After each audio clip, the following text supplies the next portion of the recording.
شریعت جس میں ڈھل جائے اسی قالب سے پوچھا کر. یہ ککڑانی بلوچاں سے میرے دوست تشریف لائے ہیں, ان کا خصوصی حکم تھا اس کی تعمیل کرتے ہوئے کہ شریعت جس میں ڈھل جائے اسی قالب سے پوچھا کر. عرب کے دیس میں غالب علا غالب سے پوچھا کر. اور اگر سننا ہو تو نے مصطفیٰ کا مصطفیٰ بچپن ارے حلیمہ تک نہ ٹھہرا کر ابو طالب سے پوچھا کر. حلیمہ تک نہ ٹھہرا کر, کیونکہ کچھ اس لیے بھی داد کے حقدار ابو طالب ہیں. قبلہ حاکم صاحب, کچھ اس لیے بھی داد کے حقدار ابو طالب ہیں کیونکہ نعت کے پہلے قلمکار ابو طالب ہیں. اور یاد رکھنا کہ کی محمد سے وفا تو نے تو ہم تیرے ہیں. کچھ اس لیے بھی داد کے حقدار ابو طالب ہیں, نعت کے پہلے قلمکار ابو طالب ہیں. اور کی محمد سے وفا تو نے تو ہم تیرے ہیں, یعنی اقبال کا معیار ابو طالب ہے. یعنی اقبال کا معیار. لیکن افسوس کی بات ہے کہ ابو طالب کی باتوں کو کتابوں سے نکالا ہے. ارے ابو طالب کی باتوں کو کتابوں سے نکالا ہے. کسی کی عام باتوں کو بہت تو نے اچھالا ہے. یہ روزہ چوم لینے سے تو حاجی بن گیا, لیکن اسی روزے کے مالک کو ابو طالب نے پالا ہے.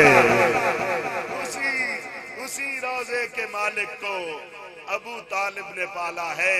بھائی جو بھی ہو, ہمیں تو بس وہی انسان اچھے لگتے ہیں جنہیں نبی کے چچا جان اچھے لگتے ہیں.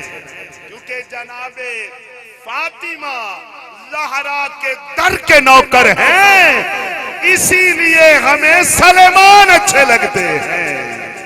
اسی لیے ہمیں سلیمان اچھے لگتے ہیں.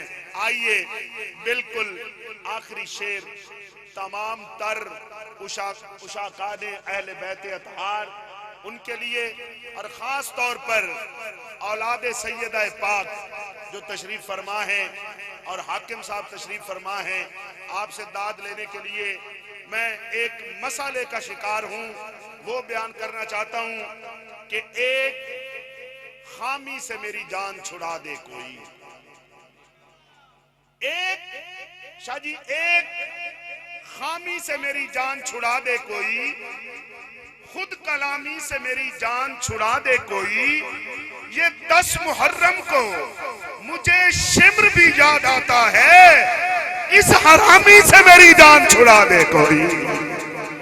10 محرم کو مجھے شمر بھی یاد آتا ہے, اس حرامی سے میری جان چھڑا دے کوئی. اب آبزی وقار, میں جس شخصیت کو دعوت دینے جا رہا ہوں یہ کہنا ضروری ہے کہ آج کے اس دور میں اگر عشق اہل بیت اطہار علیہم السلام میں قائم رہنا ہو تو حاکم صاحب کو سنا کرو, ان کو دیکھا کرو, اور سارے حالات پہ نظر رکھا کرو کہ یہ سیدہ پاک کے نوکر اس ذکر پہ جیسے بھی حالات ہو کیسے ڈٹے رہتے ہیں. اور یہی حق بنتا ہے, جب بندہ نوکر ہو تو مالک کی تعریف کرے, کوئی سنے یا نہ سنے, کوئی نکتہ چینی کرے, یہ اس کی مرضی ہے. نوکر کا کام ہے مالک کی تعریف کرنا. آئیے آپ کی انہی بھرپور محبتوں میں دعوت پیش کروں گا. ملک پاکستان کا عظیم نام نعت کے حوالے سے پوری دنیا میں عزت و احترام, پوری دنیا میں پہچان, جناب محترم المقام محمد احمد علی حاکم صاحب, آپ سے گزارش کروں گا کہ آپ آئیں اور اپنے خوبصورت انداز میں اپنی حاضری پیش کرنے کا شرف حاصل کریں.